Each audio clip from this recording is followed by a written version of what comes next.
जब दुश्मनों ने हजरत हुसैन रजी अल्लाह अन्हु को करबला के मैदान में शहीद कर दिया तो इब्न ए जियाद ने हुक्म दिया कि हुसैन का सर काट कर मेरे सामने लाया जाए। इस पर शिमर ने जाकर हजरत हुसैन का सर काटा और फिर अपने सरदार इब्न ए जियाद के सामने लाकर रख दिया। इब्न ए जियाद हजरत हुसैन का कटा सर देखकर बहुत खुश हुआ और अपनी छड़ी हजरत हुसैन के सर पर मारने लगा। उसने हुक्म दिया कि अब यह सर यजीद के महल शाम भेजा जाए ताकि हजरत हुसैन के कट्टे सर को देखकर लोग इबरत हासिल कर सकें कि जो भी हमारे बादशाह के खिलाफ जाएगा उसका यही अंजाम होगा। कूफा शहर से शाम शहर बहुत दूर था, इसलिए जब सिपाही हजरत हुसैन रजी अल्लाह अन्हु के कटे सर को लेकर यजीद के पास शाम शहर जा रहे थे तो उन्होंने हजरत हुसैन के सर को एक लकड़ी के संदूक में रख लिया और फिर उसे लेकर चल दिए।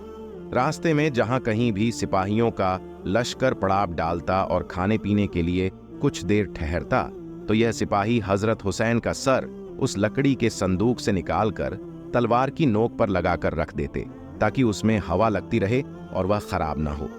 इसी तरह सफर करते करते वह लोग एक रात ईसाइयों की एक इबादतगाह के पास पहुंचे। उस इबादतगाह में ईसाइयों का एक बहुत बड़ा जादूगर रहता था।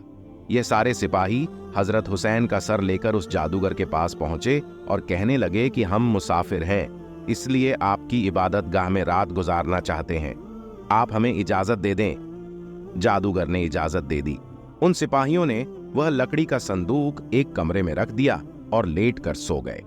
आधी रात गुजर चुकी थी और वह बूढ़ा जादूगर बैठा कुछ जादू कर रहा था कि तभी उसे आसमान की तरफ से एक रोशनी नजर आई जो उसकी इबादतगाह की तरफ बढ़ती आ रही थी और फिर वह रोशनी उस कमरे के अंदर जाने लगी जिसमें हजरत हुसैन का सर रखा हुआ था।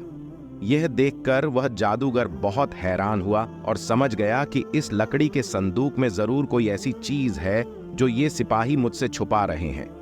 जादूगर ने रात में ही सिपाहियों के सरदार को जगाकर पूछा कि मुझे बताओ इस लकड़ी के संदूक में क्या रखा है, क्योंकि मैंने अभी आसमान से एक रोशनी उतरती देखी है जो इस संदूक वाले कमरे में गई है।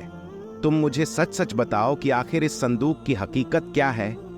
सिपाहियों ने उस बूढ़े जादूगर को सब कुछ बता दिया कि इस संदूक में मोहम्मद सल्लल्लाहु वसल्लम के नवासे हजरत हुसैन का सर है।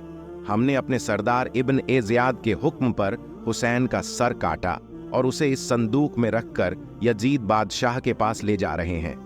यह सुनकर उस जादूगर ने कहा कि अरे जालिमों, तुम्हें शर्म नहीं आती कि तुम अपने नबी के घर वालों को कत्ल कर रहे हो। अगर आज हमारे नबी हजरत ईसा मसीहा के घर वालों में से कोई बच्चा भी जिंदा होता तो हम उसे अपने सर आंखों पर रखते, और एक तुम हो कि अपने ही नबी के घर वालों को कत्ल करते जा रहे हो। तुम कैसे मुसलमान हो? फिर उस जादूगर ने सिपाहियों के सरदार से कहा कि मेरे पास 10,000 सोने की अशर्फियां रखी हैं, तुम वह अशर्फियां मुझसे ले लो और आज रात के लिए मुझे हजरत हुसैन का सर दे दो। सरदार ने कहा कि यह तो बहुत अच्छी बात है, तुम मुझे अशर्फियां दे दो और आज रात तुम हुसैन का सर अपने पास रख सकते हो। जादूगर ने 10,000 अशर्फियाएं निकालकर सरदार को पकड़ा दी और हजरत हुसैन का सर लेकर अपने कमरे में आ गया। उस जादूगर ने हजरत हुसैन के सर को गुसल दिया और फिर उसे हाथ में लेकर पूरी रात रोता रहा। सुबह के वक्त उस जादूगर ने हजरत हुसैन के सर को देखते हुए कहा कि ए मुबारक इंसान हुसैन, मैं गवाही देता हूं कि आपके नाना मोहम्मद सल्लल्लाहु अलैहि वसल्लम अल्लाह के रसूल हैं और मैं अल्लाह को अपना खुदा मानता हूं और आज से मुसलमान होता हूं। कयामत में आप इस बात की गवाही दे देना। ए हुसैन, मैं सिर्फ अपनी जात का मालिक हूं, इतने बहुत से सिपाहियों का मैं अकेले मुकाबला नहीं कर सकता। और फिर सुबह उस जादूगर ने हजरत हुसैन का सर सिपाहियों को वापस कर दिया और सिपाही वह सर लेकर यजीद के महल शाम की तरफ चल दिए। प्यारे दोस्तों, इसके आगे का वाकया इंशाअल्लाह जल्दी अपलोड किया जाएगा। वाकया पसंद आया हो तो लाइक करना, चैनल को सब्सक्राइब करना ना भूलें और जाते जाते एक प्यारा सा कमेंट जरूर कर देना।